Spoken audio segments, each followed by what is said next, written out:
이 새벽에 우리에게 주시는 하나님의 말씀은 열왕기하 13장 14절에서 25절 말씀입니다. 하나님의 말씀을 봉독하겠습니다. 엘리사가 죽을 병이 들매 이스라엘의 왕 요아스가 그에게로 내려와 자기의 얼굴에 눈물을 흘리며 이르되 내 아버지여 내 아버지여 이스라엘의 병거와 마병이여 하매 엘리사가 그에게 이르되 활과 화살들을 가져오소서 하는지라.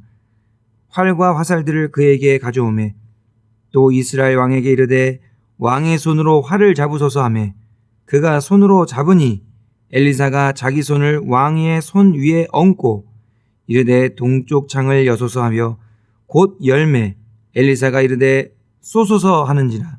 곧 쏘매 엘리사가 이르되 이는 여호와를 위한 구원의 화살 곧 아람에 대한 구원의 화살이니 왕이 아람 사람을 멸절하도록 아벡에서 치리이다 하니라. 또 이르되 화살들을 집으소서. 곧 집음에 엘리사가 또 이스라엘 왕에게 이르되 땅을 치소서 하는지라. 이에 3번 치고 그친지라. 하나님의 사람이 노하여 이르되 왕이 6번을 칠 것이니이다. 그리하였다면 왕이 아람을 진멸하기까지 쳤으리이다. 그런즉 이제는 왕이 아람을 3번만 치리이다 하니라.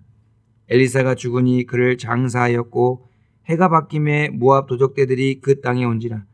마침 사람을 장사하는 자들이 그 도적대를 보고 그의 시체를 엘리사의 묘실에 들이던짐에 시체가 엘리사의 뼈에 닿자 곧 회생하여 일어섰더라. 여호아스의 왕의 시대에 아람 왕 하사엘이 항상 이스라엘을 학대하였으나 여호와께서 아브라함과 이삭과 야곱과 더불어 세우신 언약 때문에 이스라엘에게 은혜를 베풀며 그들을 불쌍히 여기시며 돌보사 멸하기를 즐겨하지 아니하시고 이때까지 자기 앞에서 쫓아내지 아니하셨더라. 아람의 왕 하사엘이 죽고 그의 아들 베나닷이 대신하여 왕이 되매 여호아스의 아들 요아스가 하사엘의 아들 베나단의 손에서 성읍을 다시 빼앗으니 이 성읍들은 자기 부친 여호아스가 전쟁 중에 빼앗겼던 것이라. 요아스가 베나닷을 3번 쳐서 무찌르고 이스라엘 성읍들을 회복하였더라. 아멘. 오늘은 비록 연약할지라도 라는 제목으로 하나님 말씀 전하고자 합니다. 오늘 말씀은 죽음을 앞둔 엘리사의 이야기로 시작됩니다. 엘리사가 죽을 병이 들어서 이스라엘 왕 요아스가 찾아갑니다. 그런데 오늘 말씀 바로 앞쪽의 내용에서 이미 이스라엘 왕 요아스는 죽었습니다. 13절 말씀을 보면 이렇게 되어 있습니다. 요아스가 그의 조상들과 함께 잠에 이스라엘 왕들과 함께 사마리아에 장사되고 여로보암이 그 자리에 앉으니라. 열왕기 기자가 시간의 흐름을 지키지 않은 채 기록한 것이죠. 먼저 요아스 왕이 죽었다라고 언급한 후에 시간을 거슬러 올라가서 요아스 왕 생전에 있었던 일을 다루고 있는 것입니다. 구성을 이렇게 한 데에는 열왕기 기자의 특별한 목적이 있습니다. 열왕기 기자는 요아스 왕을 하나님께서 보시기에 악한 왕이었다라고 결론을 내렸어요. 그런 악한 왕에게 우리가 주목할 만한 중요한 사건이 있었던 것입니다. 그래서 열왕기 기자는 요아스 왕이 죽었다라고 한 이후에 그의 생전에 있었던 중요한 사건을 소개하고 있는 것입니다. 그 사건은 엘리사가 죽을 병이 들었을 때 일어났었습니다. 엘리사가 곧 죽게 된다는 소식을 들은 요아스 왕이 황급하게 엘리사를 찾아갔습니다. 요아스 왕은 눈물을 쏟으며 엘리사에게 이렇게 말했습니다. 내 아버지여 내 아버지여 이스라엘의 병거와 마병이여. 왕이 선지자에게 아버지라고 부릅니다. 그것도 한 번이 아니라 2번을 연속해서 부른 것이죠. 요아스 왕은 엘리사 선지자를 매우 귀하게 여겼습니다. 왜냐하면 하나님께서 엘리사 선지자를 통하여 놀라운 능력을 행하셨기 때문이죠. 대표적인 예로 아람의 말과 병거가 쳐들어왔을 때의 일입니다. 그때 하나님께서 불말과 불병거를 보내셔서 아람 군대를 돌려보낸 적이 있었습니다. 또한 아람 군대가 사마리아를 에워싼 적이 있었습니다. 사마리아가 극심한 기근으로 완전히 쓰러질 때에 하나님께서 아람 군대로 병거 소리, 말소리, 큰 군대의 소리를 듣게 하셔서 모든 아람 군대가 퇴각했던 일이 있었습니다. 이스라엘은 이렇게 엘리사 선지자와 함께 하나님의 놀라운 역사를 경험했던 것이죠. 그러기에 요아스 왕이 엘리사를 두고 내 아버지여, 내 아버지여, 이스라엘의 병거와 마병이여 라고 한 것입니다. 가뜩이나 아람 군대가 호시탐탐 이스라엘을 쳐들어올 기회만 엿보고 있었는데 엘리사가 떠날 것을 생각하니 왕이 눈앞이 깜깜했던 것이죠. 죽기 직전에 엘리사가 그런 요아스 왕의 마음을 눈치챘는지 활과 화살들을 가져오라고 합니다. 그리고 동쪽 창을 열고 화살을 쏘라고 합니다. 쏜 화살은 여호와를 위한 구원의 화살이어서 요아스 왕이 아람 사람을 격퇴할 것이라는 상징이었습니다. 다음으로 엘리사는 요아스 왕에게 화살들을 집으라고 했습니다. 그리고 화살들로 땅을 치라고 했는데 요아스 왕이 3번만 땅을 쳤습니다. 그러자 엘리사가 화가 나서 왜 3번만 쳤냐라고 나무랍니다. 6번을 쳤으면 아람을 진멸할 수도 있었는데 그러지 못하게 되었다는 것이죠. 엘리사는 요아스 왕에게 신비로운 예언을 하고 나서 세상을 떠났습니다. 후에 실제로 이스라엘과 아람 사이에 전쟁이 일어났습니다. 아람 군대가 항상 이스라엘을 크게 괴롭혀 왔었는데 요아스 왕 때의 아람 군대에게 큰 승리를 거두었던 것입니다. 빼앗겼던 성읍들을 되찾아 여러 성읍들을 회복시켰습니다. 요아스 왕의 이야기는 그렇게 아람 군대에 대한 승리로 끝이 납니다. 열왕기 기자는 처음에 분명히 요아스 왕이 하나님 보시기에 악한 왕이라고 결론 냈었습니다. 그런데 그런 악한 왕이 아람 군대를 크게 무찔러서 빼앗긴 성읍을 회복하고 승리를 얻었다라고 이야기하는 것이죠. 그렇게 된 이유가 무엇입니까? 23절 말씀입니다.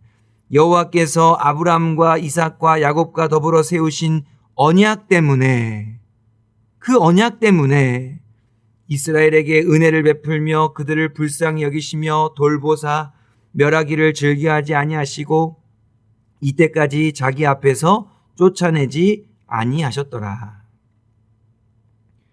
요아스 왕은 비록 악했지만 하나님께서 그를 통해 아람 군대를 무찌르게 하셨던 이유는 하나님께서 세우신 언약 때문이었다는 것입니다. 하나님께서 요아스 왕의 모습과는 상관없이 신실하게 언약을 이행하셨기 때문인 것이죠. 하나님께서 이스라엘에게 은혜를 베풀어 주시고 그들을 불쌍히 여기시며 돌보사 그들을 멸하기를 즐겨하지 아니하시고 자기 앞에서 쫓아내지 않으신 덕분이라는 것입니다.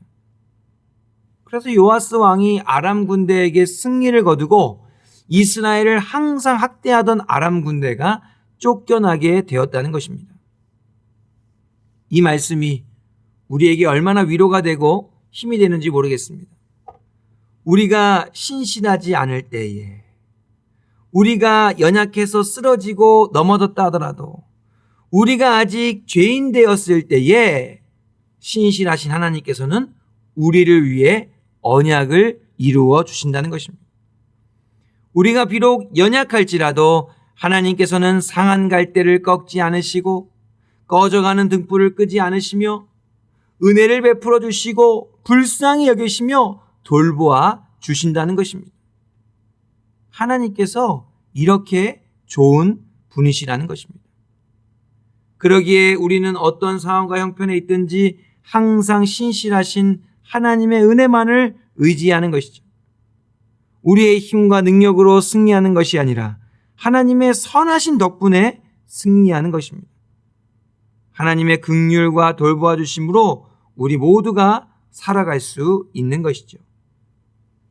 우리 스스로 보기에 우리의 삶이 부족하고 문제가 많아 보일 수 있습니다.